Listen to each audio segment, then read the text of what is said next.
Y'all, it is a beautiful fall day. I cannot believe how warm it is. It's supposed to be 76 in Western North Carolina today, which is unheard of. And how am I going to take advantage of the fact that I have had a horrible head cold and also have a beautiful day off with nothing to do? I'm going to winterize a chicken coop. Hey ladies. Oh yeah, it's going to be your least favorite day. It's coop clean out day. All right, I'll let you free range in just a few minutes, but I gotta get all my supplies together first. And it's way easier to bring it in without you guys all under my feet. Haven't even started yet. I'm tired from just gathering all the supplies. But let's go over what we got here. All right, so before I begin cleaning out the quail and the chickens, I always need a few things. You can hear I'm out of breath, and I'll show you why. But first, I don't really love gardening gloves, but when you're doing this, you're gonna want gloves because there's poop. I always wear an N95 mask. We lucked out and got like a whole set of these for like $1 at Lowe's, so that was good. They were on sale. I have my handy dandy little wheelbarrow. Fits through the chicken fence gate pretty easily, and I can't overfill it, so it's hard for me to move, so that's always nice. The rake, which you'll see in use, and then the reason I'm huffing and puffing is 150 pounds of sand. A lot of people prefer to have river sand, natural sand. It's a little hard to find around here, and I do worry about the dust, so I always make sure that it's during the day where the chickens are outside and not up in the coop when I put this down. And it's slightly damp, so I'm not super worried about the dust with this. You'll see where that goes. And then a couple bags of wood chips. When I'm doing a complete clean out in the spring, there would be a lot more of that. I'll talk a little bit about why I only have a couple bags and a few. And then back here, I have the cage set up to put the quail in because they are psychotic and they have to go in there first before I can clean out their area. So yeah, let's get started. So for those of you that don't follow regularly, we are urban homesteaders, which means we do all the urban things like go to Starbucks still and have full-time jobs outside of the home and a lot of other stuff. And sometimes, you know, I do wish we lived in the country and we're a little less urban, but then other times you get an amazing score at your local Starbucks. Look at all those coffee grounds, all for free. Aw, yeah. Which will be great because I'm building a new compost bin today. You can see I've got some old food underneath there already. These two are seasoning. I'll turn them and we'll get this third one all filled up for the winter. So let's get to it. I've procrastinated long enough. All right, step one of any cleaning process is getting the animals out of the way. So I'm gonna let these ladies free range, and I've got them some nice takeaway, which is gonna have them all come running out of the coop. So ladies, come on, chickies, here, chickies. My next labor-intensive task will be taking every one of my quail and getting them out of their apiary and into a cage. So this should be fun. When I am winterizing the coop and aviary, I'm really focused on three things: removing the muck and making sure it's clean, as the animals tend to stay in more, providing wind blocks and shelter from the cold, and then inspecting the animals for any issues to make sure they're as healthy as possible before the cold weather hits. Okay, so we're actually gonna stop there for just a moment, and I'm actually gonna open up the chicken coop and clean out the top of that because I'm also making a brand new compost pile while I'm doing this.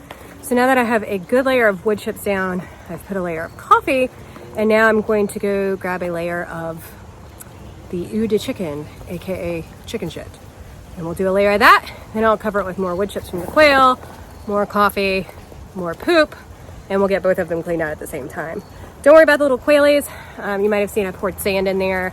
That's to help get their feet all nice and clean, and then I'll trim their nails and everything before I put them back in. So let's go get some poop. All right, I'm gonna show you the truth. This coop is an absolute disaster. You should never let your coop get this bad. I don't really have any excuses other than the renovation has taken all my time and focus outside of work. So yeah, we'll just go with that. And thank goodness that I free range and they don't spend a lot of time in here. It's gonna look much better. So let's get to it. And this is not the time to come up here, Brahma. Not the time. So one of the things I point out is that while I'm cleaning all this out, I'm looking to see if there's any pests, mites, anything in the sand. I try and keep this environment very, very dry, which is why I wear a mask because there's a lot of dust. It's more than just cleaning, it's also an inspection. Okay, so now I'm just gonna repeat this process um, until I get all the poop out of the coop and all the quail litter out of there. And yeah, it's gonna be several more bucketfuls. So let's just go get it done. Excuse me, ma'am. Excuse me, ma'am.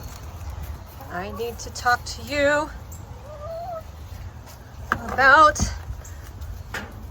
our special MLM. Don't you want to sell? I don't know. Makeup? What? No? No? Okay. Whew. Well, now that the hard part's done, we can start reassembly. So gross. But it's all cleaned out. Let's take a look and then we'll put it all back together.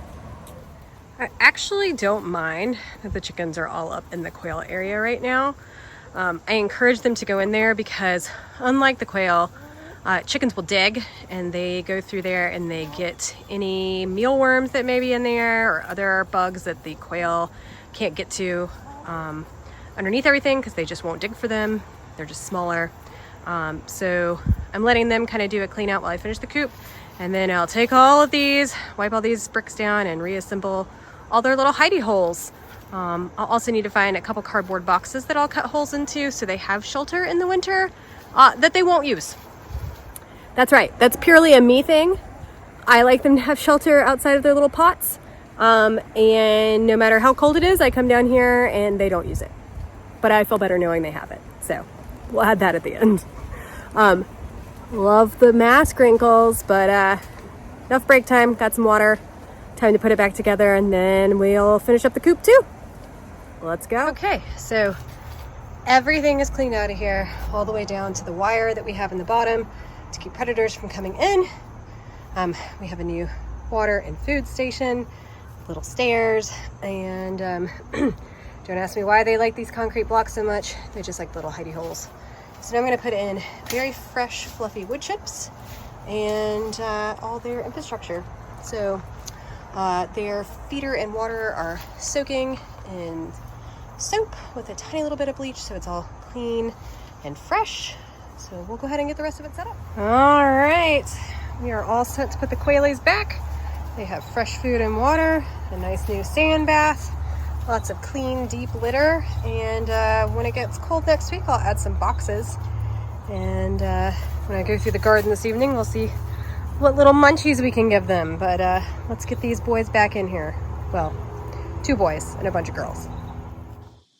I need to stress that what you see me doing here is putting up wind blocks, and I am not sealing the coop in any way, shape, or form. Coop needs to remain ventilated, even in the cold months, and usually not heated for most of the US, so that you don't get upper respiratory infections in your chickens. All right, the hard part's done. Now all I have left to do is fill in the nesting boxes, which are right here, with some material, and throw in some fresh wood chips in the areas that have gotten thin so they have a nice cushy area. Almost done. Whew.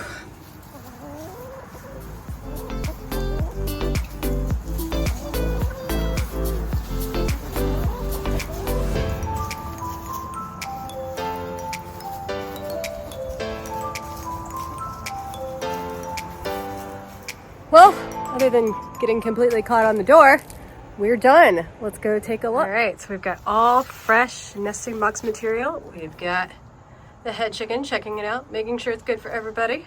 Yep. And got it all nice and clean in here. Some draft blockers on the windows. And I put some fresh wood chips places that it's pretty thin. You don't have to actually put them out for the chickens. They'll put them out themselves and spread them around. And back here, all the little quailies are taking a little nap now after their very, very busy morning. But they seem all set too. Other than getting them some fresh veg, they're in their little hidey holes. It's very traumatic fresh water, fresh food. Everybody's all set for the cold weather and a nice winter all tucked in.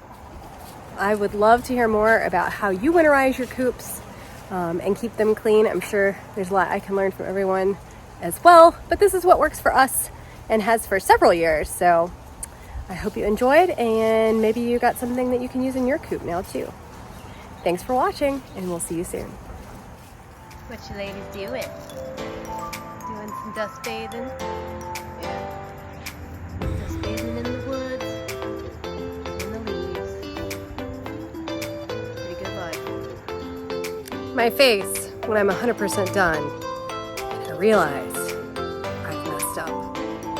I turned it the wrong way. Black's supposed to be out. And you know what? It's staying like that.